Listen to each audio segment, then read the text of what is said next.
ചിരിച്ചിട്ടൊന്നും കാര്യമില്ല, ബ്രഹ്മചാരിയായി പോയില്ലേ. ഇവളിത് എന്തു ഭാവിച്ച? ഞാൻ അത്രക്കാരനൊന്നുമല്ല. ഭഗവതി, മനഃശക്തി തരാൻ മറന്നു പോവല്ലേ. നീ മനഃശക്തി ഒന്നില്ലെങ്കിലും ഞാൻ സ്വന്തമായിട്ട് ഇത്തിരി മനഃശക്തി ഉണ്ടാക്കാൻ പോവാ.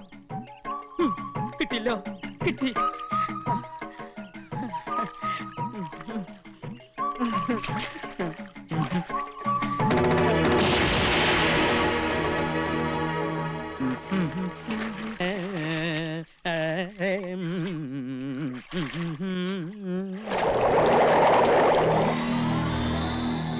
മീനാക്ഷി, മീനാക്ഷി,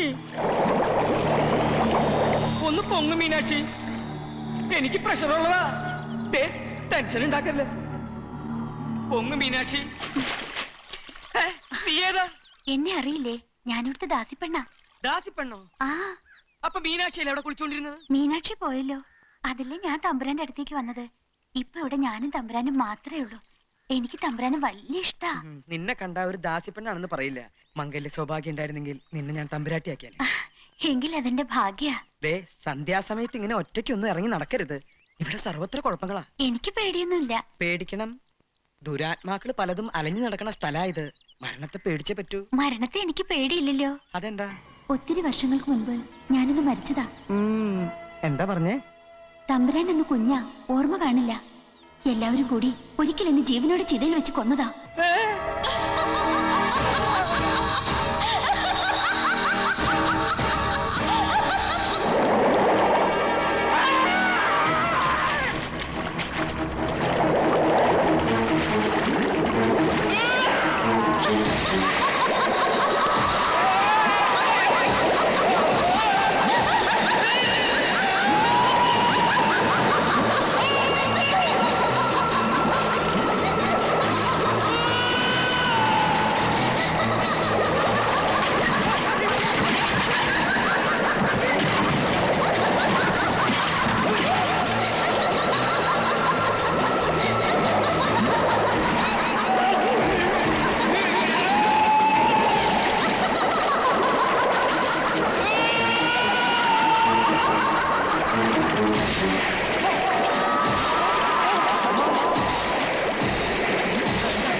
എന്താ എന്താ ഇവിടെ ഒരു ബഹളം? എന്തു പറ്റി എന്റെ രാമന്? അയ്യോ കൃഷ്ണ, എന്താ പറ്റിയേ? എനിക്കൊന്നും അറിയില്ല മുത്തശ്ശി. ഞാൻ കുളി കഴിഞ്ഞ് നേരത്തെ പോയി. പക്ഷെ അമ്മാവൻ കുളിക്കുമ്പോ തൊട്ടപ്പുറത്ത് നിന്ന് ദാസി പെണ്ണുങ്ങൾ കുളിക്കുന്നുണ്ടായിരുന്നു. ഇനി ദുർബല നിമിഷത്തിലെ ബ്രഹ്മചര്യം വല്ലതും ചതിച്ചോ ഭഗവതി? പണിക്കരെ, ഉടനെ മേപ്പാടുന്ന വരുത്തുക.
ഇത്രയും കാലം ഭയപ്പെട്ടിരുന്നത് സംഭവിച്ചിരിക്കണു.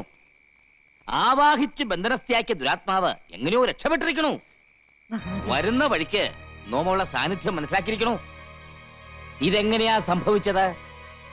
ഇവിടെ ആരെങ്കിലും ബ്രഹ്മചര്യം ലംഘിച്ചോ? ഇല്ല. വ്രതാനുഷ്ഠാനങ്ങൾക്ക് വിഘ്നം വരുത്തിയോ? കണ്ടില്ലേ, ജപിച്ചു കെട്ടി ഏലസ് പോലും നഷ്ടപ്പെടുത്തിയിരിക്കണു. കൈയിങ്ങട് നീട്ടുക. ജീവൻ തിരിച്ചു കിട്ടിയത് ഏതോ മഹാഭാഗ്യമെന്ന് കരുതിയാ മതി.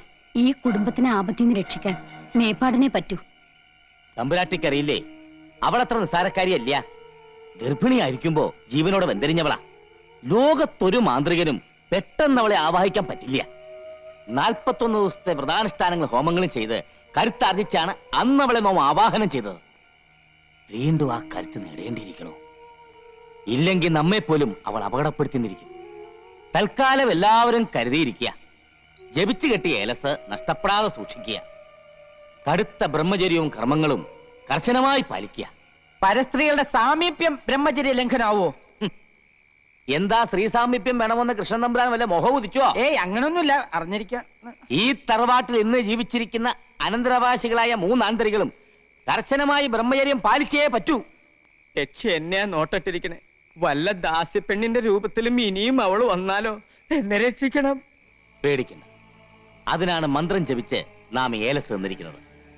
അവൾ ഏത് രൂപത്തിൽ വേണമെങ്കിൽ പ്രത്യക്ഷപ്പെടുകയോ വേണ്ടി വന്നാൽ സ്പർശിക്കുകയോ ചെയ്തോട്ടെ. പക്ഷെ ഏലസ് ഉള്ളിടത്തോളം കാലം നിങ്ങളെ ദുർമരണത്തിലേക്ക് നയിക്കുവാൻ അവളെ കൊണ്ടാവില്ല. ഈശ്വരാധീനം ഉണ്ടെങ്കിൽ അപകടം ഒന്നും സംഭവിക്കില്ല. എനിക്ക് അല്ല, ഉണ്ണിക്കുട്ടൻ എവിടെ? ഉണ്ണി നാളെ വൈകി എത്തൂ. തൊഴാൻ ഗുരുവായൂർ പോയിരിക്കുക. ഇത് ഞങ്ങളുടെ മുത്തശ്ശി ആവേശാനന്ദ. ഇത് മുത്തശ്ശിയുടെ ചെറുമകൻ, ഞങ്ങളുടെ അമ്മാവൻ രാമവർമ്മ തമ്പുരാൻ. ഇത് അദ്ദേഹത്തിന്റെ സഹോദരികൾ, അത് അവരുടെ മക്കൾ, അത് പണിക്കരമ്മാവൻ, അത് മുത്തശ്ശിയുടെ മരുമകൻ. എനിക്ക് 6 മക്കളായിരുന്നു. 3 ആണും 3 പെണ്ണും. പക്ഷെ ആ മക്കളൊക്കെ മരിച്ചു. എല്ലാം ദുർമരണങ്ങളായിരുന്നു. വിവരങ്ങളൊക്കെ ഞാൻ പറഞ്ഞിട്ടുണ്ട്. ഓ, നന്നായി. ഇവിടെ ജനിക്കുന്ന പെൺകുട്ടികൾക്ക് മാത്രമേ വിവാഹം വിധിച്ചിട്ടുള്ളൂ. ഞാനും അങ്ങേപ്പോലെ ശുദ്ധ ബ്രഹ്മചാരിയാ. താടിയില്ലാന്നേ ഉള്ളൂ. എവിടെയാണാവോ സ്വദേശം? ഭഗവതി ഊമയാണല്ലേ? സ്വാമി മൗനവ്രതത്തിലാ. അയ്യോ, ഈശ്വര, അത്ര ജ്ഞാനിയാ? അങ്ങനെ ഉള്ളവരെ മൗനവ്രതം ആചരിക്കൂ. വ്യക്തമായില്ല സ്വാമി. അവിടുന്ന് ഓ, മനസ്സിലായി മനസ്സിലായി. എന്താ? അധികം വൈകാതെ ഈ കോലോത്ത ശാപം തീരുവെന്ന്, ഇവിടത്തെ പുരുഷന്മാർക്ക് മംഗല്യ സൗഭാഗ്യം കൈവരുമെന്ന്. ഈശ്വരോ രക്ഷതു. അങ്ങനെ ഒരു സമയം ഉണ്ടായിട്ട് വേണം എനിക്ക് മനസമാധാനായിട്ട് ഒന്ന് കണ്ണടയ്ക്കാൻ. അങ്ങ് കുറച്ചു കാലെങ്കിലും ഇവിടെ കഴിയുന്നത് ഞങ്ങൾക്കൊരു സുഹൃത്തുമായിരിക്കും.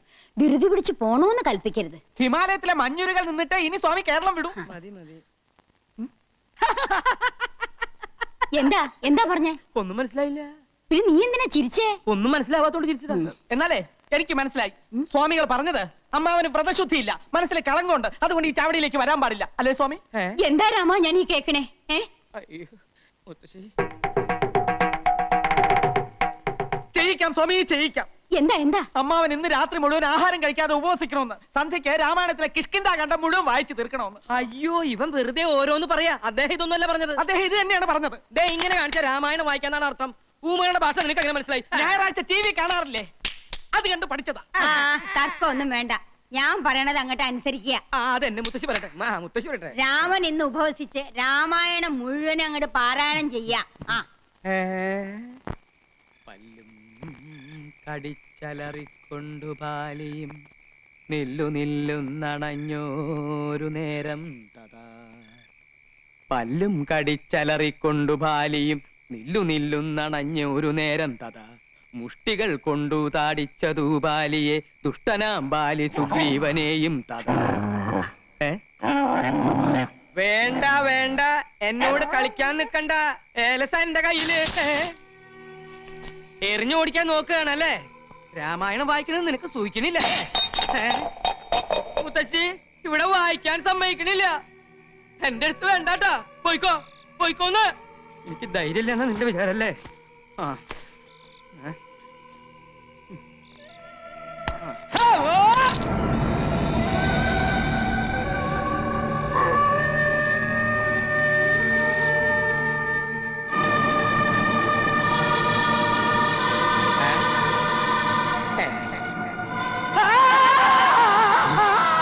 അയ്യേ, ഇത് ഞാനാണ് അമ്മാവ.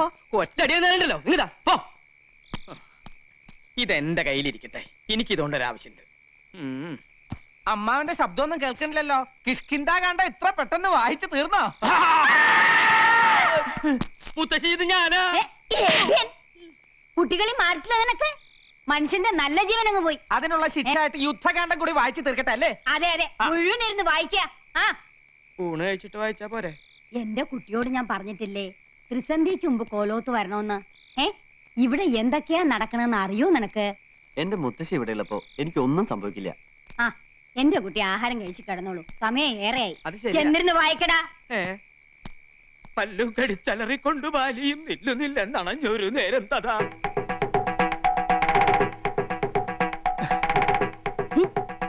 പരിഭവിക്കാതെ സ്വാമികളെ, ഈ പാലങ്ങോട്ട് കുടിക്ക. നിവർത്തിയുടെ കൊണ്ടല്ലേ എനിക്ക് ഇങ്ങനെയൊക്കെ ചെയ്യേണ്ടി വരുന്നത്. എല്ലാറ്റിനും എന്നെങ്കിലും ഒരു പരിഹാരം ഉണ്ടാവും. താൻ വിഷമിക്കണ്ട. താടിയും മുടിയും വെച്ച് കെട്ടി ഇങ്ങനെ ഫാൻസി ഡ്രസ് കളിക്കാനേ ഇനി എന്നെ കിട്ടുവേല കേട്ടാ. കൊച്ചുത്രേസ്യ ആരെങ്കിലും കാണും. കാണട്ടെ, എല്ലാരും അറിയട്ടെന്നു. ഇങ്ങനെയുണ്ടോ മനുഷ്യന്മാർ? വലിയ തമ്പുരാക്കന്മാരാണെങ്കിലുമേ ഒന്നിനും നെറിയില്ല. നീ കൊച്ചു ത്രേസ്യക്ക് മനസ്സിലായി കേട്ടാ. അല്ലേ പിന്നെ കെട്ടിക്കൊണ്ട് വന്ന പെണ്ണിനെ ആരെങ്കിലും ഇങ്ങനെ സ്വാമിയായിട്ട് ഇരുത്തുവാന്ന്. നീ കൂടുതലൊന്നും പറയണ്ട. കടപ്പുറത്ത് തേങ്ങ ഇടിക്കാൻ വന്ന എന്റെ അടുത്ത് ഒന്നും രണ്ടും കൊച്ചു വർത്തമാനം പറഞ്ഞ് നീ അടുത്ത് കൂടിയപ്പോ ഞാൻ ഏതാണ്ടൊക്കെ പറഞ്ഞു പോയി. ഏതാണ്ടൊക്കെ പറഞ്ഞെന്നാ? പറഞ്ഞത് കൃത്യമായിട്ട് എനിക്കങ്ങോട്ട് ഓർമ്മയുണ്ട് കേട്ടാ. കൊച്ചു ത്രേസ്യയെ ഐ ലവ് യു എന്നാ നിങ്ങ പറഞ്ഞത്. ഈ ഐ ലവ് യു എന്ന് പറഞ്ഞാൽ ഉടനെ കെട്ടിക്കോണോന്നാണെങ്കിൽ കേരളത്തിലെ എല്ലാ ആണുങ്ങൾക്കും 10ഉം 15ഉം ഭാര്യമാര് കണ്ടേനെ. ഇനി ഇഷ്ടപ്പെട്ടു ഒന്ന് എന്നെ ഇരിക്കട്ടെ. എന്ത് അപരാധം ചെയ്തിട്ടാ നിന്റെ അപ്പം വർക്കി എന്നെ ഓടിച്ചിട്ട് പിടിച്ച് രജിസ്റ്റർ ഓഫീസിൽ കൊണ്ടുപോയി എന്നെ കെട്ടിച്ചത്? ഞാൻ ബ്രഹ്മചാരിയായി കഴിയേണ്ടവനാണെന്ന് അങ്ങയുടെ കാല് പിടിച്ച് പറഞ്ഞതാ. അന്നേരം ആ കാല് കൊണ്ട് എന്നെ അങ്ങനെ എന്റെ മുഖത്ത് തൊഴിച്ചു. എന്നിട്ട് എന്നെ ഭീഷണിപ്പെടുത്തി നിന്നെ ഇങ്ങോട്ട് കൊണ്ടുവരികയും ചെയ്തു. കഴിഞ്ഞതൊക്കെ കഴിഞ്ഞ് ഇനി നമുക്ക് എല്ലാം അങ്ങോട്ട് മറക്കാം. തിരുമേനി, എല്ലാം ഞാൻ മറക്കാം, എന്റെ ബ്രഹ്മചര്യ ഒഴിച്ച്. കൊച്ചുത്രേസ്യെ, എനിക്ക് എന്റെ ജീവനിൽ കൊതിയുണ്ട്.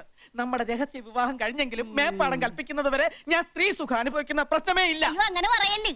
തമ്പുരാൻ അറിയാവാ, ഇന്ന് നമ്മുടെ ആദ്യ രാത്രിയാണ്. എന്റെ കാളരാത്രി. അന്ന് കടാപ്പുറത്ത് വെച്ച് ആദ്യമായി തമ്പുരാൻ എന്നെ ഇഷ്ടമാണെന്ന് പറഞ്ഞ ദിവസം ഓർമ്മയുണ്ടാ? ദുർദിനങ്ങൾ ഞാൻ ഓർമ്മിക്കാറില്ല. എനിക്ക് നല്ല ഓർമ്മയുണ്ട്. അന്ന് അയലയും മത്തിയും ചാകര വന്ന ദിവസിയാണ്. ആ സന്ധ്യക്ക് കടാപ്പുറത്ത് വെച്ച് തമ്പുരാൻ എന്നെ നോക്കി പറഞ്ഞു, കൊച്ചു ത്രേസ്യ സുന്ദരിയാണ്. കളിയാക്കിയാലും മനസ്സിലാകാത്ത പെണ്ണ്. ഒരു കാര്യം ഞാൻ പറഞ്ഞേക്കാം. ഞാൻ ജീവനോടെ ഇരിക്കുന്നത് കാണണമെന്നുണ്ടെങ്കിൽ ശൃംഗരിക്കാൻ വരാതെ മര്യാദയ്ക്ക് അടങ്ങി ഒതുങ്ങി ഇവിടെ കഴിഞ്ഞോണം. സമനില തെറ്റി ഞാൻ വല്ലതും ചെയ്തു പോയാൽ പാലമരത്തിന്റെ ചോട്ടിൽ നിന്ന് പിറ്റേന്ന് നീ തന്നെ എന്റെ എല്ലും മുടിയും പറക്കേണ്ടി വരും. അപ്പൊ ജീവിതകാലം മൊത്തം എന്നെ ഇങ്ങനെ സ്വാമി വേഷം കെട്ടിച്ചിരുത്താനാണ് ഇങ്ങോട്ട് കെട്ടിയെടുത്തോണ്ട് വന്നത്. മേപ്പാടം കൽപ്പിക്കുന്നത് വരെ. മേപ്പാടൻ ആരുവാ? എന്ത് പറഞ്ഞാലും തല്ല ഒരു മേപ്പാടൻ.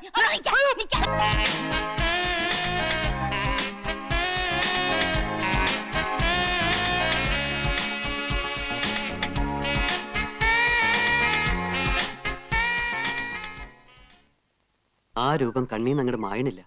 വല്ലാതെ മനസ്സിലേക്ക് തറഞ്ഞു കയറിയ പോലെ. ആ അങ്ങനെ വരട്ടെ. ഈ അസുഖത്തിനെയാ പ്രേമം പ്രേമം എന്ന് പറയുന്നത്.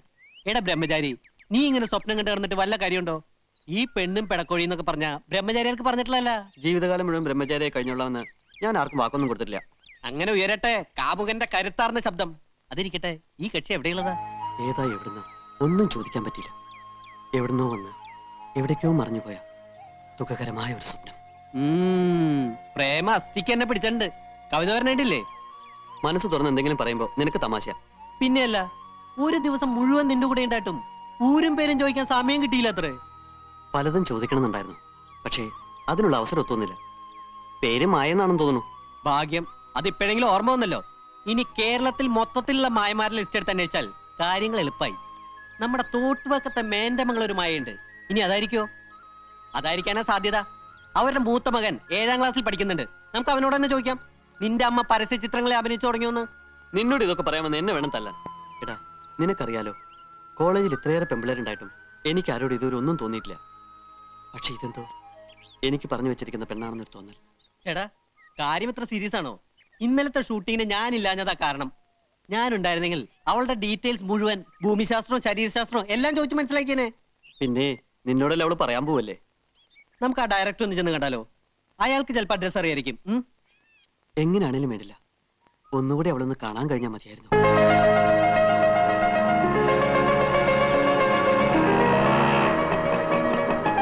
ഹായ് ഉണ്ണി.